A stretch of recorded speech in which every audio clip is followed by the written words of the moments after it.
کسی نے ایک سوال کیا ہے کہ اگر کوئی اولاد اپنی ماں سے برے مزاج سے بات کرے اور غصے میں برا بھلا بول دے جبکہ وہ برا بولنا نہیں چاہیے ہے، اور اگر بعد میں اولاد ماں سے معافی مانگ لے اور ماں معاف کر دے تو کیا اولاد کے سر پر سے گناہ معاف ہو جائیں گا جو اسے ملے یہ اپنی ماں سے برے اس سے جو ملا تھا جو ماں سے برے طریقے سے بات کرنے کے وقت؟ تو یاد رکھیے اگر کسی اولاد نے ماں سے کچھ بد کلامی کر دی ہو یا باپ سے یا کوئی بڑوں سے بھی تو بالخصوص والدین سے اگر کی ہو تو معافی مانگ لے، اور اگر وہ سچے دل سے معاف کر دے رہے ہیں تو بالکل انشاءاللہ اللہ معاف کر دیں گا. لیکن اس کا مطلب یہ نہیں کہ آپ پہلے غلطی کریں اور پھر بولے نہیں معاف کرو اور آپ منوا رہے ہیں، پھر آپ غلطی کریں اور پھر اس سے معافی منگائی، درست نہیں. ہو جائے غلطی اور اگر وہ آپ کو معاف کر دے تو انشاءاللہ عزیز اللہ ضرور جو ہے ان کی دعا قبول کریں گا. لیکن ایک بات میں بالکل اعلان کر دوں اور یہ بات کی میں تاکید کر دوں کہ اولاد غلطی سے بھی، بالخصوص ماں کی اور باپ کی بد دعا نہ لے. غلطی سے بھی شریعت نے ان کو ایسا اونچا مقام دیا ہے، ایسے پریویلیجز دی ہے، ایسے ان کو جو ہے اہمیت دی ہے کہ بجا اور بیجا ان کی دونوں باتیں اللہ سن لیتا ہے. معلوم آپ کو؟ جیسے آپ جانتے ہوں گے ایک ملک کا سفیر جب دوسرے ملک جاتا ہے اس کو ایمبیسیڈر بولتے ہیں، ڈپلومیٹ بولتے ہیں.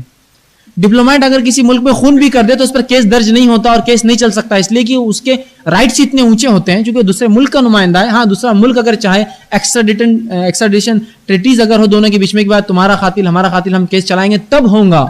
تو یہ خاص لوگ ہوتے ہیں، ان کو خاص پاورز ملتے ہیں نا. تو ماں باپ کو اللہ نے خاص پاورز دے رکھے. معلوم بجا اور بیجا ان کی دعا اللہ اور بد دعا قبول کر لیتا. آئیے ایک واقعے سے سناتا ہوں کہ والدین سے کبھی غلطی سے بھی آپ یہ کام نہ کرے، وہ معافی تو دوسرا مسئلہ رہا. رسول اللہ فرماتے ہیں کہ بنی اسرائیل کے ایک عابد تھے جن کا نام جریج تھا. جریج اپنے گھر سے دور عبادت کرتے. ایک بار والدہ ان سے ملنے آئی اور کہا یا جریج اے جریج میں آئی ہوں تمہاری ماں مجھ سے آ کر ملو. جریج نماز میں تھے. جریج نے سوچا کہ میں نماز مکمل کرتا ہوں اور فوراً ماں کو آواز دوں گا، یا سوچا پہلے آواز دے دوں یا نماز کر لوں. سوچا نماز کر لیتا ہوں، ماں سے بعد میں مل لوں گا. اور جب تک نماز پڑھ کر باہر گئے ماں چلی گئی. دوسرے مقام بار پھر ماں آئی، پھر جریج جو ہے نماز پڑھ رہے تھے. پھر ماں نے آواز دی یا جریج اے جریج آؤ، اے جریج میں آئی ہوں. لیکن جریج پھر نماز سوچا کہ نماز توڑ دوں یا ختم کر لیتا ہوں جلدی سے. فوراً دوڑتے ہوئے گئے، ماں پھر چلے گئی. تیسری مرتبہ ماں پھر آئی، جریج پھر نماز میں تھے چونکہ عابد تھے. پھر یہی ہوا، ماں چلے گئی. جاتے تھے کہا تو ماں نے جریج کو بددعا دے دی اور کہا تو طوائفوں کا منہ دیکھے. اس زمانے میں شاید بددعا کے ایسا طریقے رہتے ہر زمانے میں، کچھ نہ ہاتھ پیٹے ناس پیٹے فلاں. کہا تو طوائفوں کا منہ دیکھے اور چلے گئی. جریج نیک انسان ہے، اللہ کے ولی. رسول اللہ فرما رہے ایک عابد تھا. جریج نماز پڑھ رہے ہیں، کوئی غلط کاموں میں یا بیوی بچوں کو ترجیح نہیں دے رہے، ماں پر نماز پڑھ رہے ہیں، سوچ رہے بس نماز ختم. چلے گئی. ہوا یوں کہ جریج کے عبادت خانے کے بازو ایک عورت تھی جس کو اولاد پیدا ہوئی، جس کے شوہر کا نام نہیں معلوم تھا. جب لوگوں نے پوچھا یہ اولاد کس کی ہے تو جو ہے اس خاتون نے کہا، اور اس شخص نے جس نے اس سے زنا کیا اس نے کہا میرا نام مت بولو. تو اس خاتون نے کہا یہ جریج کی اولاد ہے. حاکم کے پاس کیس چلا گیا کہ جریج نے جو ہے زنا کیا اس عورت سے اور اس پہ کیس ڈالو. جریج کو پکڑ کر لے جائے گا حاکم وقت کے سامنے اور سزائے موت سنائے گی چونکہ جریج نے زنا کیا تھا.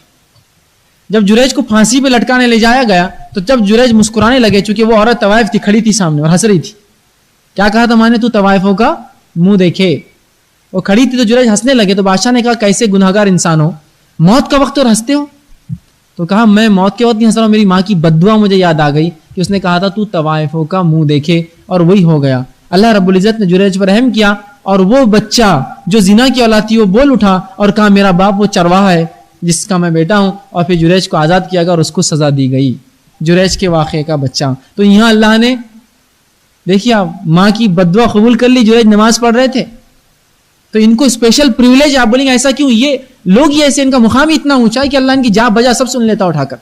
تو غلطی سے بھی مائیں اپنے بچوں کو بددعائیں نہ دے اور بچے بھی ماؤں کو تنگ نہ کرے اب آپ کو کہ ان کی بددعائیں اللہ قبول کرے. اسی طرح رسول اللہ فرماتے اللہ رب العزت باپ کی گئی دعا رد نہیں کرتا اولاد کے حق میں.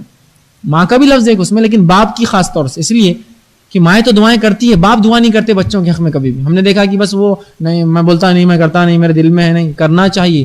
باپ کی دعا اللہ رد نہیں کرتا بچے کے حق میں، بچوں کی باپ دعا کریں. اسی طرح ان کی دعا اور بددعا دونوں بجا اور بیجا سب قبول ہو جاتی ہے. تو میں بچوں سے کہوں گا کہ ایسی حرکت کرے ہی نہ کہ یہ سب جھگڑا اور فتنہ مچے. ورنہ اگر انہوں نے بددعا دے دی وہ معافی تو ہوتی رہیں گی بعد میں. جریج کی ماں نے معاف کر دیا جریج کو, لیکن جریج پہ کیس چل گیا, بدنامی طوائف کا منہ تو دیکھا جا کر. ہوا تو صحیح سب, کتنا تکلیف ہوئیں گی جریج کو, اندازہ لگے گا. عابد پہ اگر کوئی الزام لگا دے زنا کا, کہیں کا بھی نہیں رہتا ہے وہ انسان, آج کے دور میں بھی اور اس دور میں بھی. کیس چلنا, پھانسی ملنا, جا کر تختے پہ کھڑے ہونا, پھر ماں کی بات یاد آنا کہ طوائف کا منہ میں نے دیکھا. تو ماں کی بددعا, باپ کی بددعا جا بجا, ان کی دعائیں بددعا اللہ قبول کر لیتا ہے. لہٰذا اب ایسا نہ کرے, لیکن والدین اگر معاف کر دیں تو امید کرتے ہیں اللہ انشاءاللہ معاف کر دیں گے ایسی اولاد.